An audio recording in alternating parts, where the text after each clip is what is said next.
Hello guys, welcome back to my vlog. Today I'm taking you to Bali, Indonesia, an island famous for its natural beauty, rich culture and traditions. It's a place where every view tells a story, where spirituality is part of everyday life, and where every corner feels special.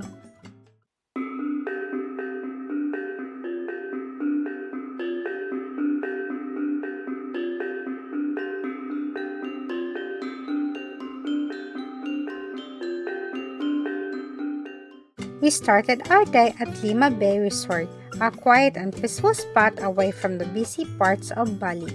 When we arrived, I immediately felt how calm the place was. It's surrounded by nature and perfect if you want to relax and slow down. We began at the cafe, ordering a cinnamon roll, a croissant, and coffee. The cinnamon roll was soft and sweet with just the right cinnamon taste. The croissant was light, buttery, and crispy on the outside. And the cafe? Smooth, strong, and perfect for starting the day. It's the kind of place where you don't feel rushed. You can just sit, relax, and enjoy the moment. After breakfast, we went to the swimming pool. One of my favorite things is that the pool overlooks the rice fields. Swimming here feels very peaceful, different from a regular hotel pool. Floating in the water looking at the green fields felt so relaxing. Simple but in its own way, very luxurious. Lima Bay is not just about the rooms or the pool, it's about being surrounded by nature, rice fields, and Bali's calm beauty. Vamos a ir ahora al templo de Tanah Lot. La marea baja es a las 4:48 y de paso podemos ver el atardecer.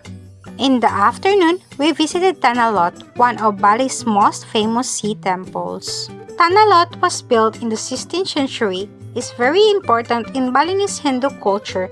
Its name means land in the sea, which describes its location perfectly. A unique belief here is that sacred sea snakes protect the temple from bad spirits. There's also a local story called the Love Curse, which says unmarried couples who visit together might break up. It's mostly folklore, but it reminds visitors to be respectful at the temple. In Bali, sacred places are treated with great respect. Stories like this encourage visitors to be sincere and mindful. Tanah Lot is part of a chain of sea temples along Bali's coast. Each temple can be seen from the next, showing spiritual protection around the island. Local Hindus come here to pray and give offerings. The temple sits on a large rock in the sea. At high tide, it looks like it's floating. Holy water flows at the base, and priests can bless visitors by sprinkling water and placing rice grains on the forehead. Nearby, vendors sell toys for kids. We love watching a bird toy that actually flies. Outside the temple, there are many boutiques selling dresses, bags, and souvenirs. We had fun exploring and bought a few souvenirs.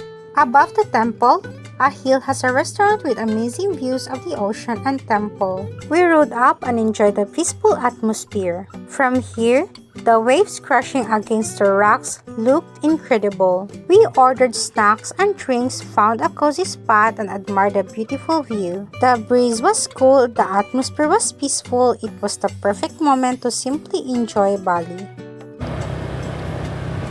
After that, we went back to a restaurant we had tried the night before. We wanted to try new dishes this time. The food looked simple but delicious, and after the first bite, we knew we made the right choice. The flavors were rich and satisfying. The best part, the price was very affordable.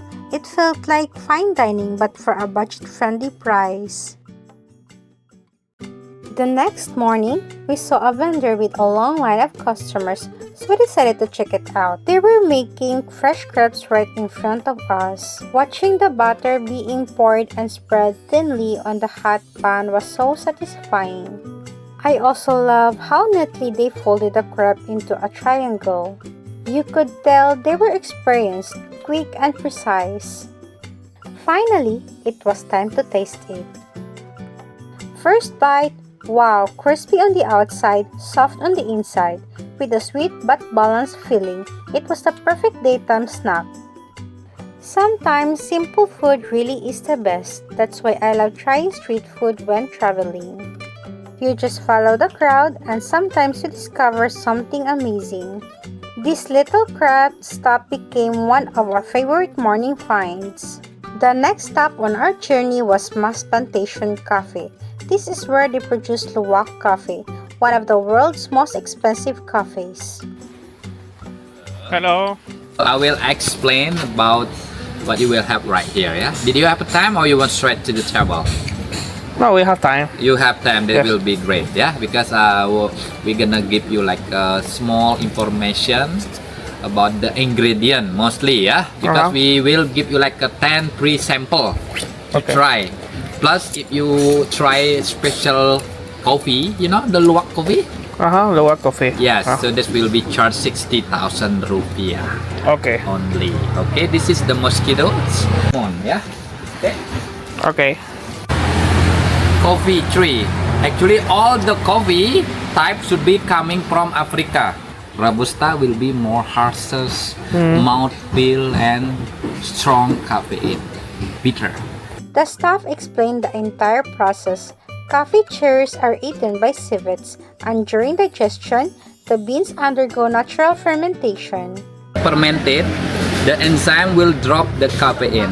That's why Luwak coffee more lower caffeine, low acidic, yeah, because the enzyme will drop the caffeine content in the coffee cherry. That's why Kopi Luwak good for people when you has gastric diabetes can drink at night time because they're low caffeine.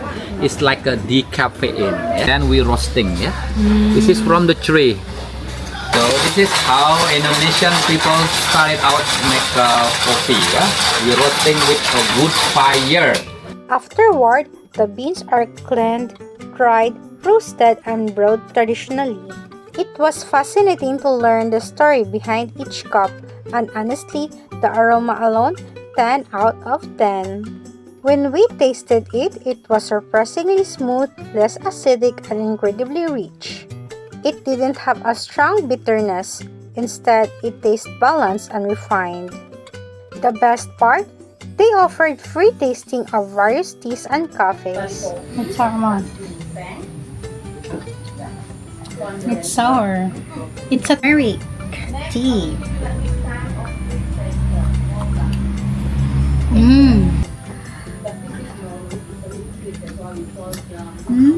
Lemongrass.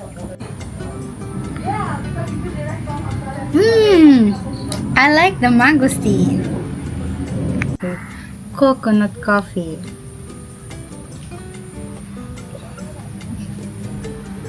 The same coffee, I think.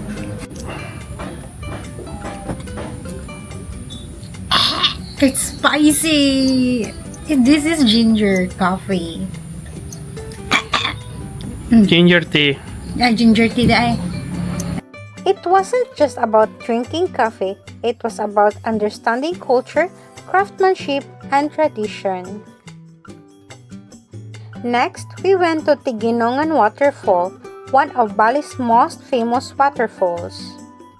Near the entrance, there are small boutiques and souvenir shops selling dresses, bags, jewelry, and local crafts, perfect for gifts. We then walked down the stairs toward the waterfall. The path is surrounded by tropical plants, making the walk fun and scenic. Before heading down to the main waterfall, we noticed a small swimming pool area with what locals call holy water. Many visitors stop here to relax, cool down, and enjoy the refreshing water surrounded by nature. The sound of the water grew louder as we approached, and then we saw it. The waterfall was amazing. Water poured from the cliff into the pool below, with mist in the air. Some visitors swam, others just enjoyed the view. We spent time appreciating the scenery, the sound of the water, the cool breeze, and the lush green surroundings. Tegenungan Waterfall is a place where adventure and relaxation meet. After a long day, we discovered Warung Sherbet, a small local restaurant. They greeted us with free tea, a simple nice gesture. We ordered bihon goreng and mie goreng, two classic Indonesian dishes. The nasi goreng was fragrant and delicious, with that signature Indonesian fried rice taste that was rich and satisfying. The bihon goreng noodles were cooked perfectly, flavorful but not greasy. The food felt homemade, fresh and comforting, and the prices were very affordable. Sometimes a small local place is all you need after a full day of exploring.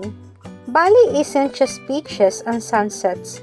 It's rice fields, sacred temples, waterfalls, coffee plantations, and local food. Every place we visited, from Lima Bay Resort to Tanah Lot, from coffee plantations to waterfalls, showed us a new side of this amazing island.